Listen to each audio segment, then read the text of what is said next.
नमस्कार सभी को। आज हम डिस्कस करने जा रहे हैं क्लास 10th का एक 12th चैप्टर है। बेसिकली ये इलेक्ट्रिसिटी चैप्टर है फिज़िक्स का, जिसको हम डिस्कस करने जा रहे हैं।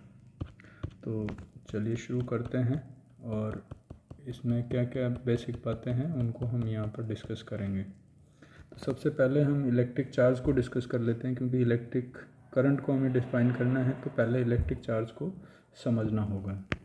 तो इलेक्ट्रिक चार्ज, एक एटम के अंदर नंबर ऑफ प्रोटॉन और इलेक्ट्रॉन हमेशा इक्वल होते हैं। तो एक ऑब्जेक्ट ऐसे देखा जाए तो इलेक्ट्रिकली वो न्यूट्रल होता है, कोई चार्ज नहीं होता है। लेकिन किसी भी प्रोसेस से, फ्रिक्शन से है, इंडक्शन कंडक्शन से, किसी भी प्रकार से अगर उसमें कुछ एक्स्ट्रा इलेक्ट्रॉन आ जाते हैं तो वो चार्ज हो जाता है। ठीक है, तो वो जो नंबर ऑफ एक्सेस इलेक्ट्रॉन्स उसके पास जो आ गए हैं उसी को हम इलेक्ट्रिक चार्ज कहते हैं। तो Q इजिकल टू जो है वो Ne हो गया, है ना।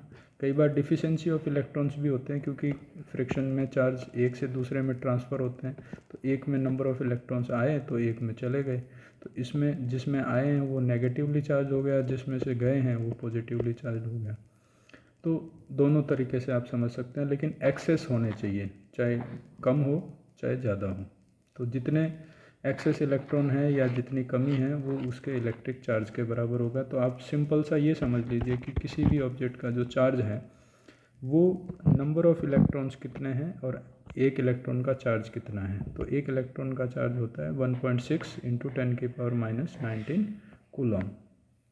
तो ऐसा यूनिट ऑफ इलेक्ट्रिक चार्ज क्या है, तो that is equal to 1 coulomb.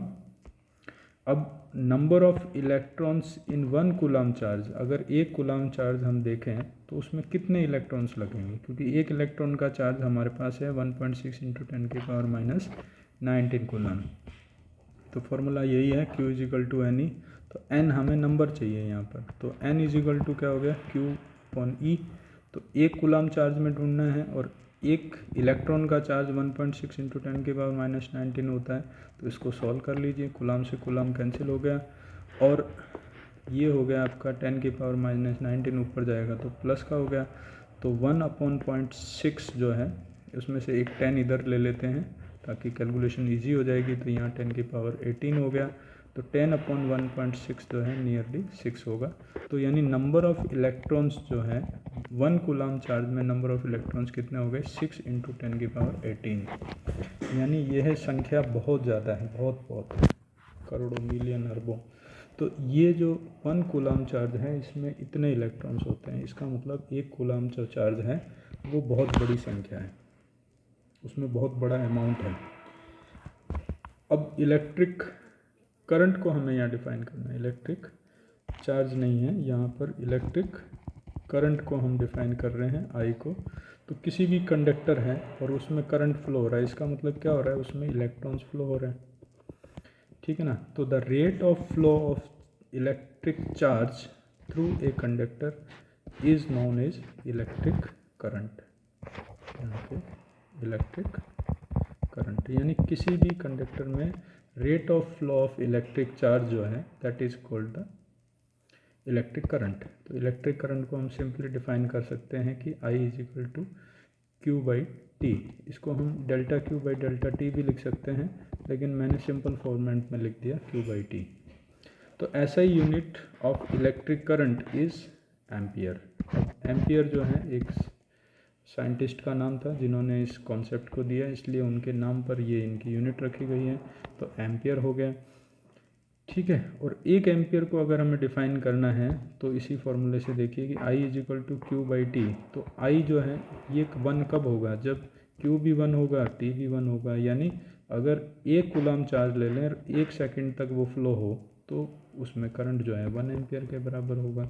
यानी I is equal to 1 coulomb upon 1 second, तो 1 एम्पियर करंट हो गया। तो if 1 coulomb charge is flowing through a conductor in a 1 second in a conductor, then the electric current flowing through it is equals to 1 ampere। तो ये 1 ampere current की definition है और बहुत इम्पोर्टेंट है, इसको आपको अच्छी तरीके से पढ़ना है। फिर है flow of 1 coulomb charge per second in a conductor is equal to 1 ampere current. ये इसकी दूसरी डेफिनेशन है। आप दोनों में से कोई भी एक डेफिनेशन को याद रख सकते हैं। अब एम्पियर भी बहुत बड़ी क्वांटिटी है, तो हम नॉर्मली इसको और छोटी क्वांटिटी इसकी क्या बन सकती है कि 1 मिली एम्पियर। मिली का मतलब हो गया 10⁻³ एम्पियर, और माइक्रो का मतलब हो गया 10⁻⁶। तो इसको रिप्रेजेंट कैसे करते हैं ये ज़रूर देख लें। माइक्रो को हम म्यू से रिप्रेजेंट करते हैं। अब ये एनसीईआरटी बुक का ही क्वेश्चन है, एग्जाम्पल 12.1 कि एक current of 0.5 ampere is drawing by filament of electric bulb for the 10 minutes. तो ये मिनट्स जब भी आता है तो उसको सेकंड में ज़रूर कन्वर्ट करें आप पहले। जैसे यहाँ पे किया हुआ है कि t = 10 मिनट को सेकंड में कन्वर्ट करना है, सेकंड में ही कैलकुलेशन करनी है। क्यों? क्योंकि टाइम की जो ऐसा यूनिट होती है वो सेकंड होती है। अब करंट कितना दे रखा है, वो 0.5 दे रखा है। तो आपसे पूछा क्या है, चार्ज पूछा है। तो I = Q/T ये हमने पढ़ा है। तो Q = चार्ज पूछा है, I × T जब आपको एम्पियर यानी करंट और टाइम दे रखा है। तो ये वैल्यू यहाँ रखते ही 300 कूलम चार्ज जो है वो फ्लो हो चुका है। इसी तरह से आगे के क्वेश्चन देख लेते हैं। What does an electric circuit means. तो इलेक्ट्रिक सर्किट का यहाँ पर क्या मतलब है, तो इलेक्ट्रिक सर्किट का मतलब है कि एक closed path of A electric current जिसमें वेरियस कंपोनेंट्स लगे हुए होते हैं, यानी उसमें रेजिस्टेंस भी होगा, एम्पियर भी होगा और करंट भी होगा, है ना। तो बहुत सारी चीज़ें इसके अंदर होगी, तो वो एक इलेक्ट्रिक सर्किट कंप्लीट होगा। इसी तरह से define the unit of electric current, यानी 1 एम्पियर करंट को हमें यहाँ पर डिफाइन करना है। तो 1 एम्पियर करंट = क्या हो गया, 1 ampere current = 1 coulomb upon 1 second. अगर किसी भी कंडक्टर में 1 कूलम चार्ज 1 सेकेंड के लिए फ्लो होता है तो हम उसको क्या कह सकते हैं, 1 एम्पियर करंट कह सकते हैं। Calculate the number of electron consisting in the 1 ampere, ये हमने डिफाइन कर लिया था। N = Q = Ne होता है, तो ये Q/E हो गया, और 1 कूलम और 1.6 × 10⁻⁻19 इसको सॉल्व किया था तो हमें 6 × 10⁻18 ये नंबर ऑफ इलेक्ट्रॉन्स होते हैं 1 कूलम चार्ज में। चलिए अगला देख लेते हैं, इलेक्ट्रिक पोटेंशियल।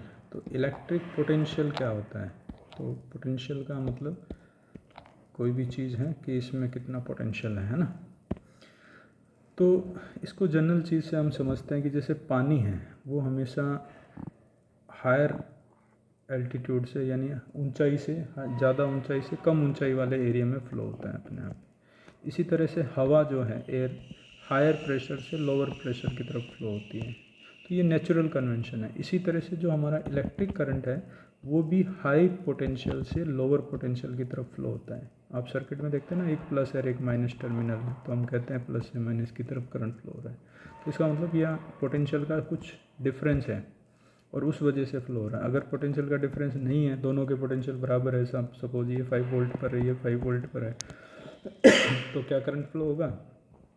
बिल्कुल नहीं होगा, क्योंकि एक ही लेवल पर है, क्या पानी फ्लो होगा लेवल में एक से दूसरे में? नहीं होगा, क्योंकि एक हायर होगा और एक लोअर होगा, तब उसमें से अपना पाइप अगर कनेक्ट कर दिया तो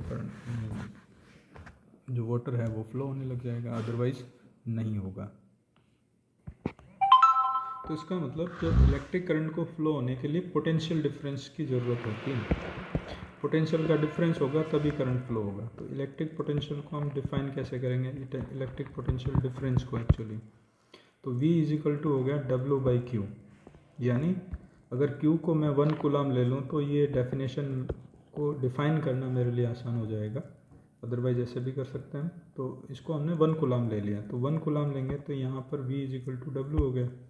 तो इसमें क्या हो गया कि work done in carrying 1 coulomb charge from one point to another point in electric circuit is known as the electric potential difference. किसी भी 2 पॉइंट का पोटेंशियल डिफरेंस क्या होगा कि 1 कूलम चार्ज को मैं इस पॉइंट ए से बी तक लेकर जाता हूँ तो मुझे कितना वर्क करना पड़ेगा, that work is equal to potential difference of A and B.